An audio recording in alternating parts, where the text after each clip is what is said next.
Hey everybody, Nick here, and today I got a review for you of this little guy right here. This is the CJRB Knives Kicker.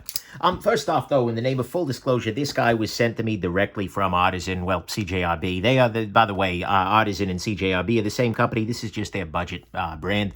But anyways, they sent it to me. As always, I told them I'm going to talk about the good, the great, the bad, the ugly. Might be a gem, might be a junk. They still sent it along. Nonetheless, we have to assume this is the very best quality controlled one of these ever, and I'm doing my absolute best to, and we'll talk about why that just happened a little bit later, to not let that affect the nature of my review. Next thing, let's do some size comparison here.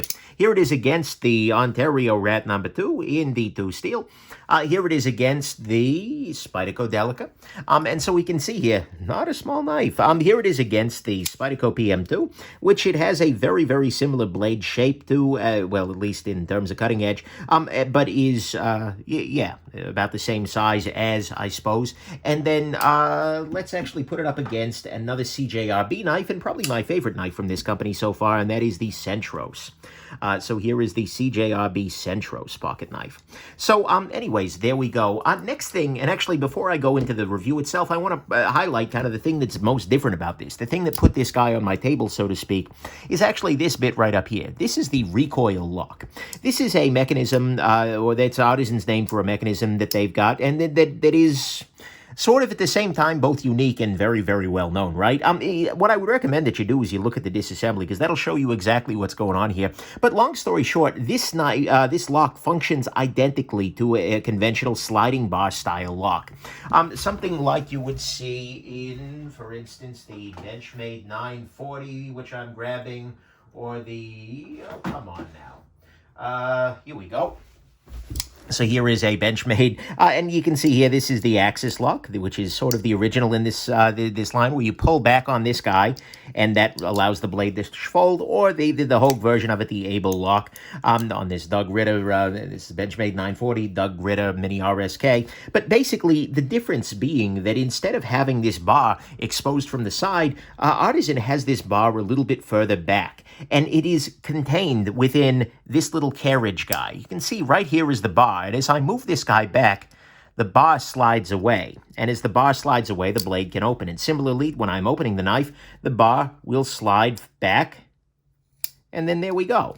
And so basically, this functions identically to your sliding bar style locks, but it uses this cage at the top to move the bar. It uses this little metal assembly here as effectively a slider for that, rather than having the bar itself directly accessible. So that's what the Recoil Lock is, and we'll be talking a little bit today, because honestly, that's the interesting thing about this knife. We'll be talking a little bit about that here today. So let's go ahead and jump into the good, the great, the bad, the ugly of this very interesting knife right here. So on the good side, to start with, you know, it's good to see Artisan playing with some locking mechanisms, right? Because unless somebody tries it, we don't know what works and what doesn't. And this is a case where, especially here, we know that this core, you know, the lock itself, the basic idea of a bar sliding along the top is well attested, right? It's something that we've seen over and over again in the knife world, and we know it works well. So that's a nice thing, and it's definitely good to see people kind of experimenting with a core idea, right? Trying, oh, I wonder if we add this different mechanism at the top to access it, will that make things better? Will that make it easier or anything like that? And so I gotta say, I appreciate that very much. Next thing, the blade on this guy is fine. It's a D2 steel. It says right here, D2. It has a relatively thin grind to it. Not the thinnest thing ever, but at the same time, you know what? It works out. It's not so bad. It is, and it gives a little bit of character with a little bit of upswept. I don't know if this quite counts as a harpoon or an upswept tip or something like that. You got a little bit of a cutlass thing going on there. I don't know, but whatever it is, it's fine. The little bit of pivot collar action here is nice. It's a little detail that shows them giving, you know, slightest bit of a damn there. I can't argue with that. It is a fully ambidextrous knife, and this is one of the very nice things about this style of lock, is that there's no penalty to being lefty, right? So you can flip the clip over to the other side here, and everything else is completely ambidextrous, because the flipper tab is right in the center here, works just as well for right or left. Same thing with this guy, with the Recoil Lock cage, or whatever you want to call this guy. You can access this from any side, and that's nice. I can't argue with that there. And so the fully ambidextrousness is something that's going to be appreciated by about 10% of the population, and that's a beautiful thing. Then finally, the action on this guy is reliable. What I mean by that, this is running on bearings, by the way, but if I try and flip this guy, it will deploy. There is really no question about its deployment here. The only time where it will occasionally not, actually, I have more trouble closing it than opening it. Because it's running on the bearings, it definitely deploys without a whole lot of questions. So, to me at least, all that is the good is that the action on this guy is very reliable. It's fully ambidextrous knife. The pivot collar on there is a nice little touch. The blade is good, it's D2, etc. And it is good to see Artisan experimenting a little bit. On the great side to me is the price tag. This is $40. Now, look, it could have been very easy for Artisan or CJRB, that is, to, oh, hey, look, we're doing this new locking approach. We're going to charge a bunch more money. No, this is $40. And look, this, at the end of the day, is a $40 knife at some level, right? It's very similar to a lot of the stuff that's coming out. Like, okay, here's the CJRB Centros, which is same basic idea, D2 blade. I mean, these feel very similar, although, like that pivot collar, right? It does add a little something, ties the room together, man. But anyways, I am definitely a big fan of the fact that this is priced pretty appropriately for any of these kinds of knives, for any kind of thing. And so as a result, it ends up being a reasonably practical option for a bunch of different folks out there, even if they're not, so enthralled by the lock. They could have like, oh, we're charging more, there's a new lock, etc. But no, $40 for D2, that works. It's a working formula, and it's done well for them already. So to me, what's great is that the price is right in where you would expect it to, even without this different locking approach. So on the bad side, to start with, one thing that may be worth noting is that every other part of this knife is very vanilla, right? Like, this is the part that's kind of interesting. This, okay, sure. This, okay, sure. But there's nothing like, there's no kicker here, pardon the pun, right? There's nothing that's making me go like, oh my God, as opposed to, for instance, when you get something that's a little bit more of a cohesive, flowing design, this just feels like they had a blade, they had a handle, they went, boom, they put a recoil lock in the middle, and they called it a day, right? So not a big deal, but it's just, it feels a lot like a bunch of the other stuff Artisan's made in the past. Next thing, this guy is using Omega springs.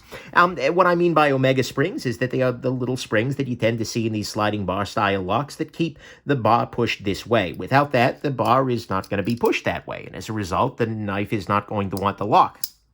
And so those little locking bars are very, very important. And so that is something you're going to want to keep in mind. And so, yeah. Next thing, the screws under the clip here, not a great thing. The reason I say that is because this looks like a deep carry clip, but it really isn't. Because it's a shallow clip with very high screws. In practice, chances are, unless you're wearing the yoga-ist of yoga pants, you are only going to be able to get this much of this knife in your pocket. It's not amazing, right? So, I'd like to see them either countersink the screws or do something, because as it stands here, using big old mushrooms as screws there, not amazing. So there is that. Next thing, this is basically using a sliding bar lock, and unfortunately, sliding bar locks are not well known for a smooth, crisp detent. The reason that this knife works, whereas some of the other ones that have tried it to be a sliding bar lock flipper, like for instance the Benchmade 300, I believe it was, the reason this is working well is because it's on bearings, right? So it doesn't need a lot of force to get the blade the rest of the way out. But you know what? And they've done a pretty good job of the detent anyways. It works well, but it's not a satisfying detent. There are detents in this world where it's like, click, oh yeah. That's kind of a weird thing. Great, that's going to be a sound clip that's floating around the internet. Enjoy. Anyways, so the dent is a little bit mushy is what I was trying to get into saying there. So, yeah, anyways. Oh, yeah. Next thing, because you've got the recoil lock along the top here rather than along the sides, you do need to be a little bit more mindful of your thumb, right? In your conventional grip that I think a lot of folks are going to use, it's no problem, right? Because this effectively serves as a thumb ramp, and your thumb is keeping the lock closed there. But if you do choke up, if you are a kind of person who chokes up, it is very possible if you then pull back a little bit to unlock the knife. And actually, that might not be a terrible thing, right? I mean, you could see that as a way to one-hand close the knife if you wanted to, although, frankly, there are much better ways to do it. But, yeah, that is something you want to keep in mind. Next thing, I have to say that this slider guy here is relatively low in friction. It appears to be, and actually, it sure looks like it's a cast part, right? Like this has been cast in some material or another, and as a result, the edges aren't all that sharp, and at some level, that's probably good, right? Because you wouldn't want there to be super sharp edges everywhere on this guy, but at another level, it means that there's relatively little friction. There have definitely been times if my hands are wet that I slide right off of this thing. And already, so you really have to be a little bit mindful of it and hit it from the right angle. I'd like to see maybe a little tiny bit more texturing here or at least a sort of a little bit less buffing or whatever they've done here to clean up the cast, assuming that's cast. That's just a little bit low friction for me. Next thing, one thing you're noticing here is that the flipper tab actually interacts with this slider. What I mean by that is that, well, you can see here that when the knife is closing, so to close the knife, you've got your finger right here, and I'll try and do this. I'm going to slowly close the knife. You've got your finger here pulling back on the lock there, and then at a certain point, the flipper comes up and goes whoop, and it pushes your finger off the tab. Now, to be fair, this happens after the point of no return. By the time the flipper tab is in this area, it is in a place where, I just did it exactly wrongly. But nonetheless, by the time this contacts your finger, the knife will generally go shut anyways. But you saw earlier in this review where I had my finger too far back as I was pulling the tab back. And as a result, the knife just kind of bounced off my finger there. And I didn't fully close it. So you have to be a little bit careful with that. You can use the sides. You can treat this like a conventional axis lock and pull back on the sides to close it. But even still, these, again, are very, very shallow, so to speak. They don't really stick up above the liner. And so as a result, I'd like to see those sides made a little bit more proud, making that more reasonable as an approach. And again, they're very low friction because the casting here appears to be, well, polished off or something like that. So the flipper tab is definitely interacting with the slider. Is this the end of the world? No, not really. But I actually feel like this knife might, or this design actually, may end up being more compelling in a piece without a flipper tab, right? Because that way the flipper tab isn't coming up over the top of this. That is the downside to having all the mechanism here be up on the top there.